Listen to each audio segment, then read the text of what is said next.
So GM, we were just talking about GM. They are planning on turning and converting an old Saturn factory into another EV factory. So this will be their third dedicated EV factory that they'll have. Is it the same and this Saturn factory that built the EV1? This was in Tennessee. I'm not sure where the maybe might have been. Maybe, yeah, maybe. So they're next thing we know, they call Chelsea up. Hey, yeah. What's your old job back? So, $2 billion in 6 U.S. plants overall, and part of that $2 billion investment is converting the former Saturn plants into the third factory to do pure EVs. So that adds to Spring Hill, Tennessee, where they did the Cadillac and the Lyric crossover utility, and the one that is up at Hamtramck. Who I don't know. The old Volt factory. So I just looked it up. The EV1 was made in Lansing, Michigan. Oh, okay. Oh, okay. Yeah. There's low volume. Same factory. Yeah. And Lake Orion, Michigan is where they put together the Chevy Bolt. So yes, they are manufacturing their Ultium batteries and expanding their factories. So, you know, we joke about the Hummer and stuff, but it is starting to look as though General Motors is coming around and bringing more factories online, introducing more models. So, I mean, who knows? GM might actually remake themselves as an electric vehicle manufacturer.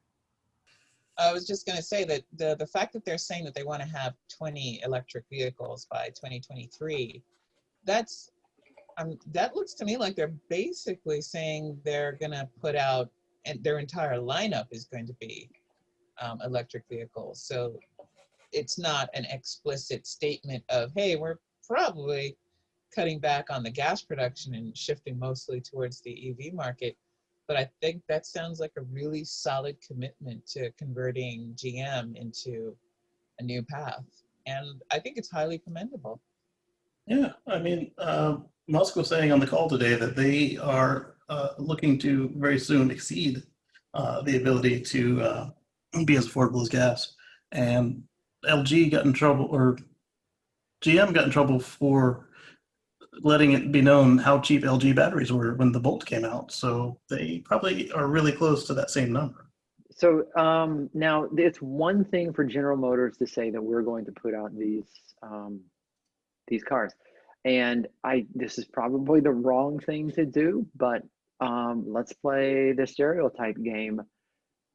Do you think that the typical General Motors purchaser will be in the market for an electrified vehicle, even if it comes from General Motors? If they're GM customers, like brand exclusive, I only buy Cadillacs and Chevys. Yeah. No, I mean, the average consumer hasn't ridden in an EV, doesn't understand how to charge them, how they work. There's going to be a lot of education to get people to change their mind. I mean, look how hard it is to sell a hybrid car to most consumers. And right, but I'm looking back to last week when Toyota was saying how with the RAV4 hybrid, they don't have years to. After hybrids came on the market. So right, but after they sit them in the two cars and say this one's cheaper and the gas is cheaper, they don't really have to do any more explaining or expect that their salespersons actually learn the material. But there's so much has to change. I mean, they got to train the salespeople. They got to incentivize the salespeople to push the EVs. Because right now, if the payment pencils out cheaper for the gas car, the salesperson is going to sell the gas car because they're going to get a commission easier. Yeah. Right. But if your largest market and then some other large markets go EV only, it becomes even easier to deal with that because you don't have a choice. That's going to be a long time, in my opinion, before you have no choice. I realize that California has passed that mandate, but 2035 is a long ways away. It's not 2025, it's 2035. Sure. So unfortunately, I'm going to agree with Paul that it's way tougher to sell EVs to most people than I think us who live and breathe this fully appreciate. you've got dealers whose service departments revolve around gas vehicles. And the dealers aren't going to support that until there's some way that the manufacturer can show them that they're going to replace that revenue stream. They're not just going to go, oh, okay, we'll just close our service department, or we'll just close 30 bays and we'll only have 5. Mhm. You know, Right. that ain't going to happen, kids. So We spoke about today about a police department that grudgingly went EV because they couldn't afford to go gas. And I have a feeling that once you get the bean counters involved, if this is going the way that these executives are saying, that it will happen whether or not Joe Consumer wants to. And that's great on the consumer, but I think to Russell's point, the dealership bean counters are going to be looking at negative revenue growth. Yeah. and companies Because a like lot of revenue in dealers comes from the service department, and if these Yeah. cars need Right. a quarter of the I know. service, I know. But also keep in mind that once electric vehicles are cheaper than gas vehicles, that gas vehicle that's being sold at a certain dealership is not going to be competitive no matter what. So they may not want to sell an electric vehicle because they don't make as much profit. It's not serviceable. But you know what? The dealership across the street for a different brand, they're selling an EV that's already cheaper than your gas vehicle. So they're going to have trouble selling cars anyways as this moves along. I get that point, Mark, and I think that that's legitimate to a point. But again, keep in mind that most consumers want stuff that they're familiar with. My daddy bought a gas car. I'm going to buy a gas car. And if it costs me an extra couple of grand. but there's no charging station on the corner, and I live in an apartment. So Yeah. Well, that's going to exist, but I think Patrick coined the phrase that once you get green for going green, it's tough to go back. Yeah. Right. Right. Yeah, it's not going to happen overnight, but it's gonna happen a lot faster than you expect, and it's going to be exponential because once Joe Schmo's mom has done it or his neighbor has done it, he's going to look like a dummy, and he doesn't want to look like a dummy.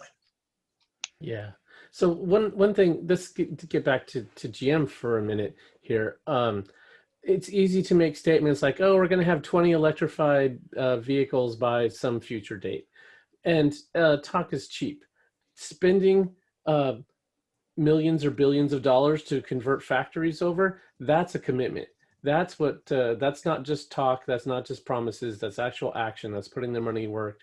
And that's what's going to allow them to actually deliver on those promises. So this is the kind of stuff that I like to see. State tax perks to do it.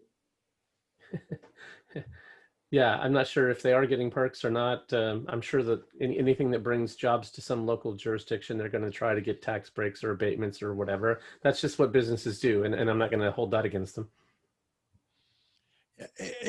Look, everybody here wants to see our vehicle fleet electrified. Move to zero emissions, however it happens. But you also have to kind of live in the real world of there's a lot of challenges, and it's not going to take a one state mandate or anything else to make that happen. It's going to take a number of things to where most consumers look at it and go, well, hell yes, I want the electric car. Why would I spend $2,000 more for the gas car? Right. But we're not there yet, kids, but we're working on it. Mhm. So.